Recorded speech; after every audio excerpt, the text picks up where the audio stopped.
입시 현장에서 문과 침공이라는 말이 유행이 된 지 오래입니다. 통합형 수능이 도입된 뒤 이과 강세가 이어지면서 인문계열 학과에도 자연계 과목을 선택한 학생들이 교차 지원하는 사례가 늘었기 때문인데요.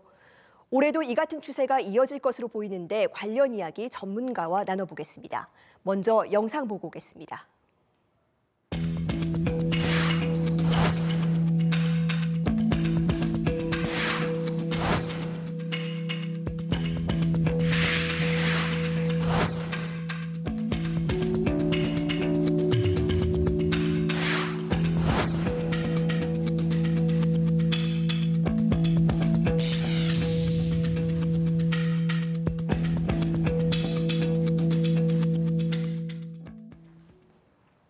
네, 이과 쏠림 현상은 올해 입시에 어떤 영향이 있을지, 현명하게 입시 대비하는 방법은 무엇일지 짚어봅니다. 서울 경신고등학교 김창목 선생님 전화로 연결돼 있습니다. 안녕하세요. 예, 안녕하십니까.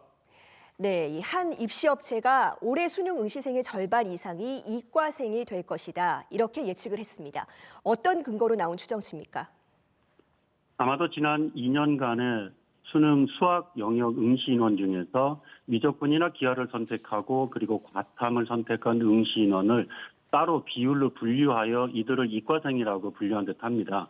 지난해 수능에서 직업탐구를 제외하고 사회탐구나 과학탐구를 선택한 수험생이 41만 7천 명 정도였는데요. 그중에서 과학탐구만을 선택한 인원을 따로 뽑아서 그 인원이 21만 명이었는데요. 그 인원을 전체 47만 명 중에서 분류하니까 21만 명은 약 50%가 된다. 그래서 이 학생들이 이과생이다. 이렇게 분류한 듯합니다. 네, 수험생 숫자와 최근의 추세로 예측을 했다는 말씀인데요. 타당한 분석이라고 볼 수 있을까요?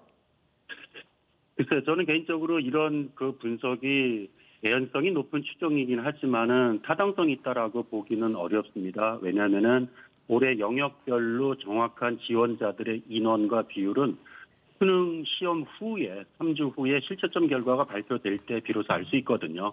올해는 12월 8일 목요일에 발표가 예정되어 있습니다.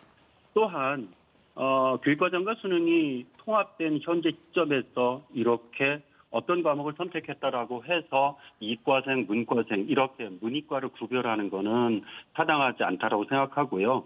게다가 구별하는 것을 넘어서서 올해 수능 응시생 절반 이상이 이과생 이런 자극적인 문구는 수험생이나 학부모들한테 전혀 도움이 될 수 있는 정보도 아니고 자료도 아니라고 생각합니다. 오히려 열심히 공부하는 수험생들에게 불안감을 줄 뿐이지 않을까라는 생각을 합니다. 네, 그런데 이런 보도가 계속되면서 이 자연계열 희망 학생들은 경쟁이 심해질까, 그리고 문과 지망생들은 지금이라도 과목을 바꿔야 하는 것 아닌가 불안할 수 있을 것 같은데요. 이 학생들은 어떻게 대비해야 할까요? 지난해 아무래도 지금 그 자연계 과목에 대한 선호도는 사실 높은 게 맞습니다. 확률과 통계보다도 미적분이나 기하를 선택하고 사회탐구보다는 과학탐구를 선택하는 인원들이 해마다 다소 늘어나는 건 맞고요. 그리고 정부 시책 중에서도 첨단학과다 아니면 컴퓨터 소프트웨어 관련 학과다에 이런 인원들을 모집하는 모집 단위를 좀 키우고 있는 거는 맞습니다. 그렇지만 이미 수험생들은 지난 3년 가까이 오랫동안 자신의 진로를 위해서 꾸준히 노력해온 과정들이 있는데요.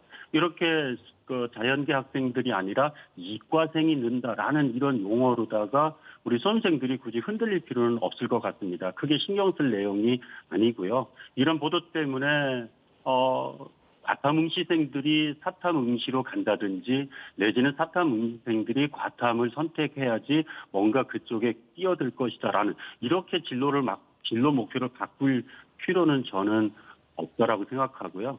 오히려 이런 기회에 지나치게 자극적인 기사에 대해서 한 말씀 드리고 싶은 것은 이런 일부 사교육기관의 섣부른 발표와 이거를 받아쓰는 언론 기관의 보도는 수험생들을 정말 불안하게 할 거라고 저는 생각을 합니다. 진로와 관련한 목표를 이루기 위한 노력만으로 버거운 수험생들에게 이렇게 시험 외적인 요소로 또 정확하지도 않은 이런 요소로 불안감을 주는 것은 옳지 않다라고 하죠. 과탐 응시생이 늘어났다라고 해서 현재 시점에서 이렇게 대비하자라는 메시지가 아니라 그냥 절반이 이과생이다 이런 식으로 보도하는 거는 그 자체가 문제가 있다라고 생각을 합니다. 네. 이른바 이 문과 침공 문제 때문에 대학들마다 또 이 전형 방식에도 변화를 주고 있는데요. 이 때문에 미적분이나 과학 탐구를 선택한다고 반드시 유리한 건 아니라는 분석도 나온다고요. 예, 맞습니다. 말씀을 드리기 전에 먼저 앵커님께서 지금 문과 침공이라는 용어를 사용하셨는데 사실 많이 보편화됐다라고는 생각을 합니다. 그런데 저는 언론에서 이런 용어 자체를 사용하지 않는 것이 타당하지 않을까요? 교육현장이 무슨 전쟁터처럼 확대돼서 보도되는 건 타당하지 않습니다.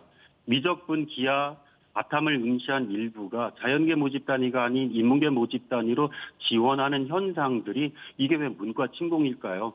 통합형 교육과정과 통합형 수능에서는 진로와 적성에 맞는 과목을 선택하고 지원하고 가는 것들이 그게 저는 그렇게 큰 문제라기보다는 전적으로 학생의 선택권 행사란 측면에서 봐주셨으면 싶고요. 조금 전에 말씀하신 것처럼 어쨌든 미적분이나 과탐을 과학탐구를 선택한다라고 해서 유리한 건 아니다 이런 분석이 있습니다. 실제 현재 대기업과 교육부를 중심으로 이른바 이렇게 미적분 기하를 선택한 수험생들이 인문계 모집 단위로 지원하는 이런 문제를 해결하려고 다각도로 강구 중이고요. 현재 대학은 곧 발표될 내용에 이런 것들을 담기 위한 노력을 하고 있습니다. 그래서 미적분 기하를 선택하고 또 과탐을 선택했다라고 해서 입시에 반드시 유리하다라고 보기는 어렵고 이미 대기업과 교육부가 이런 문제점들을 해결할 수 있는 방안을 대학 측과 회의를 통해서 방안을 강구 중이기 때문에 우리 수험생들은 이런 섣부른 분석 자료에 불어나기보다는 이미 세워둔 목표를 향해서 꿋꿋하게 노력하는 자세가 필요하지 않을까 싶습니다.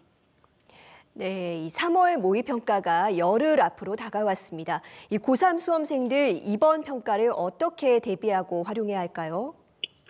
여러 차례 모의평가와 학력평가는 고3 수험생들에게 중요한 시험이기는 합니다. 그중에서 특히 이번 3월 학력평가 시험은 학력평가 시험이 갖는 의미는 조금 더 남다를 텐데요.